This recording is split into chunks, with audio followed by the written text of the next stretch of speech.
அன்பார்ந்த எனதருமை யூடியூப் நேயர்களுக்கு வணக்கம். ஜோதிட வருசாதி நூல் அப்படின்னு ஒன்று இருக்கு. ஜோதிட வருசாதி நூல், அதில் நிறையா விஷயங்கள் சொல்லப்பட்டுள்ளது. இப்போ நிறையா விஷயங்கள் சொல்லப்பட்டிருந்ததுன்னா எல்லா விஷயங்களையும் நம்ம யூடியூப்பில் சொல்லிட முடியுமா அப்படிங்கிறது சங்கடம். இருந்தாலும் அந்த ஆதி காலத்தில் சொல்லப்பட்டுள்ள அந்த ஜோதிட வருசாதி நூலில் திதிகளில் செய்யக்கூடிய சில விஷயங்கள், அற்புதமான விஷயங்கள் வந்திருக்கு. திதிகளில் செய்யக்கூடிய சில அற்புதமான விஷயங்கள் இருக்கு. அந்த திதிகளில் செய்யக்கூடிய சில அற்புதமான விஷயங்களை, ஏன்னா நம்மளுடைய தேவைகளை பூர்த்தி பண்ணக்கூடிய அளவில் சில விஷயங்களை நம்ம செய்து வந்தோம் என்று சொன்னால் நமக்கு இலகுவாக காரியம் நடக்கக்கூடிய ஒரு ஆதிபத்தியம் உடையது திதிகளில் தான்.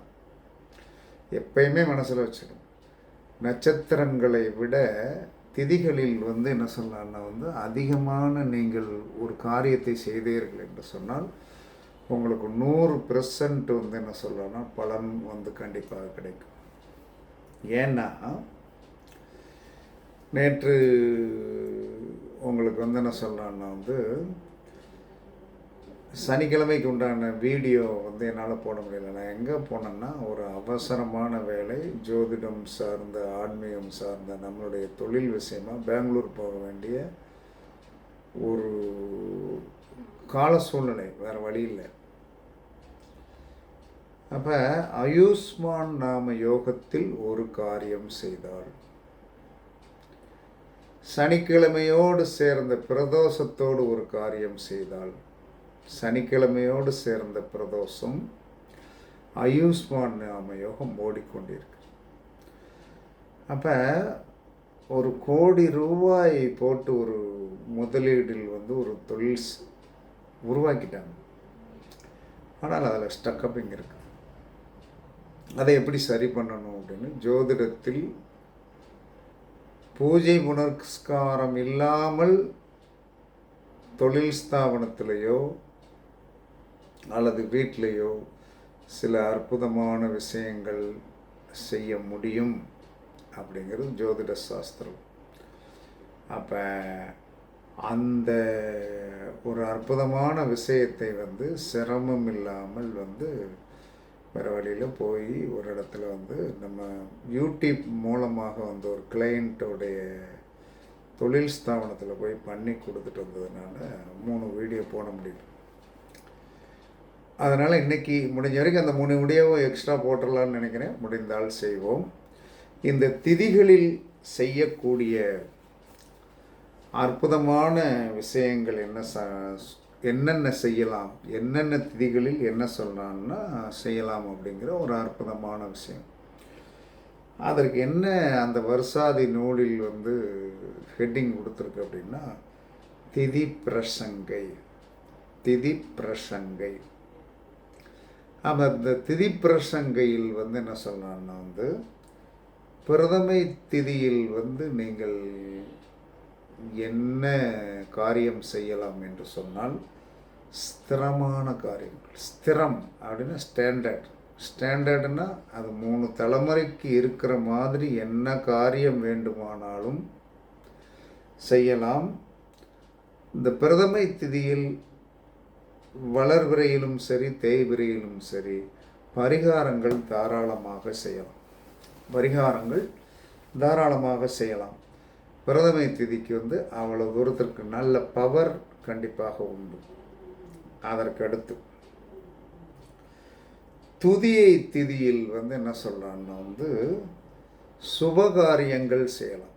துதியை 2வது திதி, துதியை திதியில் சுபகாரியங்கள் செய்யலாம்.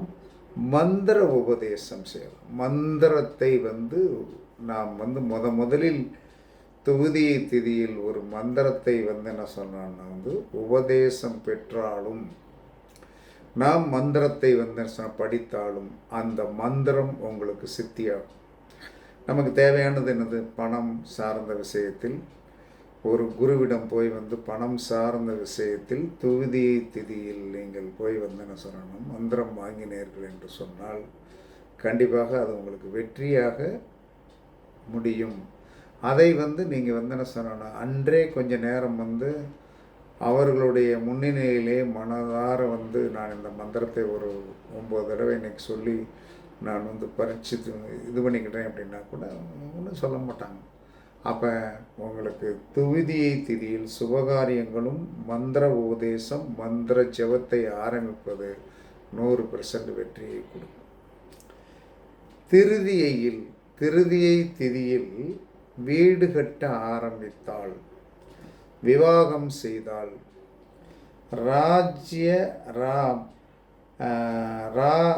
ராஜ்ய அபிஷேகம், அதுக்கடுத்து கல்வி ஆரம்பம், இதெல்லாம் என்ன சொல்கிறான்னா செய்யலாம். அதாவது எல்லா மனிதனுக்குமே முதல்ல கல்யாணம் முடிஞ்ச நட்சத்திரம் தெரியணும், கல்யாணம் முடிஞ்ச திதி தெரியணும், கல்யாணம் முடிஞ்ச யோகம் தெரியணும், கல்யாணம் முடிஞ்ச என்ன சொல்கிறான்னா கிழமை தெரியணும், கல்யாணம் முடிஞ்ச காரணம் தெரியணும். யாராவது தெரியுமா?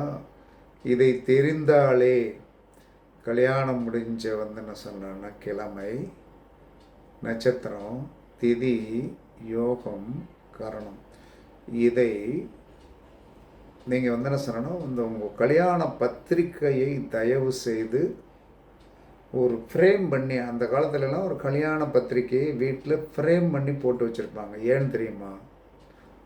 அதனால தான் 50-60 ஆண்டு காலங்கள் தம்பதிகளாக அவர்கள் வாழ்ந்தார்கள். இப்போ நம்ம கல்யாண பத்திரிக்கை எங்கேன்னு கேட்டோம்னா தேடிக்கிட்டு இருக்கோம். அதனால் இனிமேல் நாளும் கல்யாண பத்திரிக்கையை வீட்டில் ஒன்று ஃப்ரேம் பண்ணி வையுங்க, உங்களுடைய வாழ்க்கை மாறும். அதற்கடுத்து சதுர்த்தியை என்ன சொன்னா, சதுர்த்தியில் முக்கியமாக செய்ய வேண்டியது எதிரியை தோல்வியடைய செய்வது தான். எதிரியை வீழ்த்துதுன்ற எந்த ஒரு காரியம் எதிரி சார்ந்த விஷயத்தில் சதுர்த்தி திதியில் எதிரியை வீழ்த்த நீங்கள் யூஸ் பண்ணுங்க.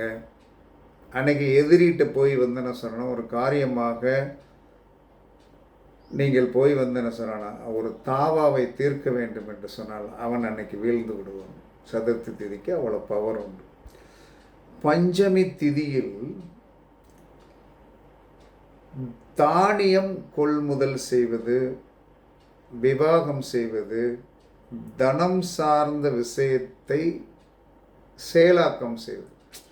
விவாகம், தனம், தானியம் வாங்குதல். ஒரு தானியம் வாங்கி என்ன சொன்னான்னா, ஒரு காட்டுக்கு விதைக்க போகிறோம்னா கூட அந்த நாளில் அந்த தானியத்தை கொள்முதல் பண்ணினால், பஞ்சமி திதியில் கொள்முதல் 100% நல்லாயிருக்கும். பஞ்சமி திதியில் போர் போட்டால் கண்டிப்பாக தண்ணீர் உண்டு.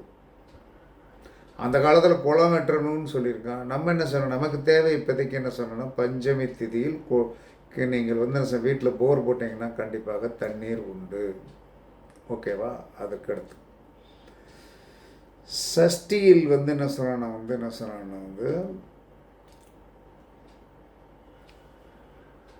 சத்துருவை என்ன சொல்கிறான்னா சம்ஹாரம் பண்ணணும்.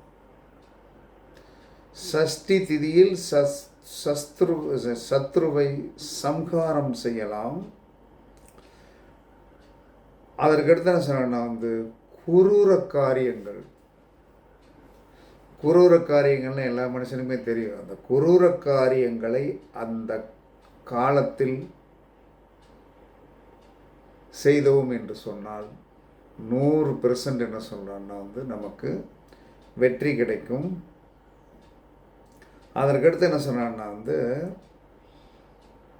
இதில் முக்கியமாக நீங்கள் செய்ய வேண்டியது என்ன சொன்னான்னா சத்துருவை தரிசனம். உங்களுடைய எதிரி அன்னைக்கு நேருக்கு நேர் சந்தித்தால் நீங்கள் வெற்றி விடுவீர்கள். அதை மட்டும் யூஸ் பண்ணிக்கிட்டோம். சப்தமி திதியில் யாத்திரை போகலாம். யாத்திரை என்பது என்ன சொன்னா, ஒரு கோயிலுக்கு தூர பிரயாணம் போகிறது, சப்தமிதியில் போகலாம். ஆபரணம் கழுத்தில் போட்டுக்கொள்ளலாம். சகல சுபகாரியங்களும் விவாகமும் அந்த நாளில் செய்வது உங்களுக்கு சாதகமான பலனை தரும். அஷ்டமியில் என்ன சொல்கிறான்னா சத்ரு ஜெயம். அஷ்டமியில் என்ன சொல்கிறான்னா மருந்து உண்டால், அஷ்டமியில் மருந்து உண்டால் நோய் என்ன சொல்கிறான்னா தீர்ந்துவிடும். ருத்ராபிஷேகம் பண்ணாலும் காரிய வெற்றியாகும். நவமியில் துர்க்கை பூஜை செய்தால் நீங்கள் நினைத்த காரியங்கள் செயலாக்கத்திற்கு வரும். தசமியில் கிரகப்பிரவேசம் செய்வது மிக மிக சிறப்பு. விவாகம் செய்வது மிக மிக சிறப்பு. ஏகாதேசியில் என்ன சொல்கிறான்னா கன்னிகா தானம், கோதானம், பசுதானம், பூமி தானம் செய்வது ஏகாதேசியில் செய்யக்கூடிய ஒரு நல்ல காரியம். துவாதசி திதியில் சோலை அப்படின்னு சொல்லக்கூடிய மரங்கள் வைத்தலும், பூமரம் வைத்தல், தருமம் பண்ணுதல், உழுதல், விதைத்தல், நெல் அறுத்தல், தானிய கொள்முதல், விஷ்ணு பூஜை, ஆவரணம் போணுதல். இதில் உங்களுக்கு ஒரு தோட்டம் வாங்கியிருக்கோம். அந்த தோட்டத்தில் மரம் வைப்பது, பூமரம் வைப்பது துவாதசி திதியில் செஞ்சீங்கன்னா 100% வெற்றி ஆகும். விஷ்ணு பூஜை செய்வது 100% வெற்றி. திரையோதசி திதியில் புது வாகனம் வாங்குவது, வாகனம் அன்னைக்கு ஏறி முதல்ல ஓட்டுவது, விவாகம் பண்ணுவது, சித்திர காரியங்கள், சித்திரம்னா ஓவியம், ஓவியம் வரைய பழகுதல் மிக மிக நன்று. அதற்கடுத்து சதுர்த்தசியில் என்ன சொல்கிறான்னா குரூர மந்திர அபியாசம். சதுர்த்தசி திதியில் குரூர மந்திரம், மாரண மந்திரம் படிக்கலாம். சத்ருவை ஜெயம் பண்ணக்கூடிய மந்திரங்கள் படிக்கலாம். அதற்கு குரூரமான அந்த மந்திரங்களை அன்னைக்கு நீங்கள் என்ன சொன்னால் பாராயணம் பண்ணினீர்கள் என்று சொன்னால் அது உங்களுக்கு சித்திக்கும். ஒரு தேல்கடிக்கு மந்திரிக்கிறது, அந்த மாதிரி எல்லாம் படிச்சுக்கலாம். நம்ம ஆக்கத்திற்கு படிப்போம், அழிவுக்கு வேண்டாம். பௌர்ணமியில் மங்கள காரியம் செய்யலாம், தர்ம காரியங்கள் செய்யலாம், கிரகப்பிரவேசம் செய்யலாம். இதெல்லாம் உங்களுக்கு நன்மை அளிக்கும். அமாவாசையில் என்ன சொல்கிறான்னா சமுத்திரஸ்தானம் செய்வது மிக மிக சிறந்தது. பிதிர் தர்ப்பணம் செய்வது மிக மிக சிறந்தது. சிரார்த்த காரியங்கள் செய்வது மிக மிக சிறந்தது. பொதுவாக அமாவாசையில் சமுத்திரஸ்தானம் செய்வது நம்முடைய தரித்திரங்களையும் கஷ்டங்களையும் போக்கக்கூடிய ஒரு அற்புதமான சக்தி. முயற்சி செய்து பாருங்கள். கண்டிப்பாக இந்த திதிகளில் செய்யக்கூடிய காரியங்களுக்கு என்ன சொல்லலாம்னா 100% பலன் உண்டு என்பதனால இது நம்ம பஞ்சாங்கங்களிலே இருக்குது. ஆனால் நம்ம படிக்க மாட்டோம். யாராவது ஒருத்தர் எடுத்து சொன்னால் தான் இந்த மாதிரி இதெல்லாம் இந்த மாதிரி இந்த திதிகளில் என்னென்ன செஞ்சுக்கிடலாம் அப்படிங்கிறது என்ன சொல்லலாம்னா அதாவது பக்கத்தில் இருக்கிறத நம்ம யூஸ் பண்ணவே மாட்டோம், எங்கேயோ போய் தேடிக்கிட்டு இருப்போம். அதனால் இந்த திதிகளை எப்பயுமே பஞ்சாங்கத்தை அடிக்கடி கொஞ்சம் பிரட்டி பாருங்கள். திதிகளில் செய்யக்கூடிய காரியங்கள் அப்படின்னே போட்டிருக்கோம். அதே நீங்கள் இதே மாதிரி தான் இருக்கும், யூஸ் பண்ணுங்கள். கண்டிப்பாக உங்களுக்கு அற்புதமான வெற்றிகள் கண்டிப்பாக கிடைக்கும். நிறைய விஷயங்களை நீங்கள் என்ன சொல்லலாம்னா திதிகளில் செய்தீர்கள் என்று சொன்னால் கண்டிப்பாக உங்களுடைய எண்ணங்கள் அனைத்தும் நிறைவேறும் என்று கூறி உங்களிடமிருந்து விடைபெறுவது சிப்பிப்பாறை ஜோதிடர் ஆதி ராகவன் ஜெயபாலாஜி. சுகமே சொல்க, சுகமே சொல்க. வாழ்க வளமுடன், வாழ்க வளமுடன். வணக்கம், வணக்கம், வணக்கம், வணக்கம்.